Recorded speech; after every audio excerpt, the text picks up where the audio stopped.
Kartais mes per daug skubame, per daug galvojame apie didelius dalykus, apie didelės pergalės, apie pasaulį, kurį norime pakeisti ir pamirštame tai, kas paprasta, bet nemažiau svarbu – žodį ačiū. Ačiū nėra tik mandagumo forma, tai pagarba, tai pripažinimas, kad kito žmogaus buvimas, poelgis ar net menkiausia šypsena padarė mūsų dieną šviesesnę. Vienas žodis, kuris gali sustiprinti, paglostyti širdį, parodyti, kad kitas žmogus buvo pastebėtas, įvertintas. Mes dažnai nuvertiname smulkmenas, o juk būtent iš jų susideda gyvenimas.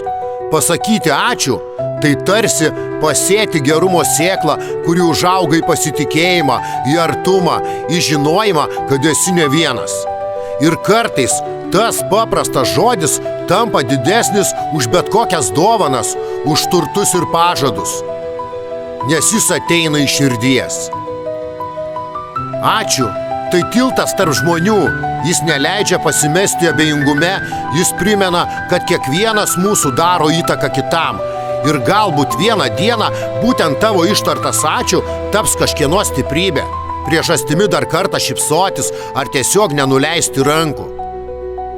Todėl nesidrovėk sakyti ačiū, nes šis mažas žodis kartais pasveria daugiau nei 1000 sakinių. Real Dreams.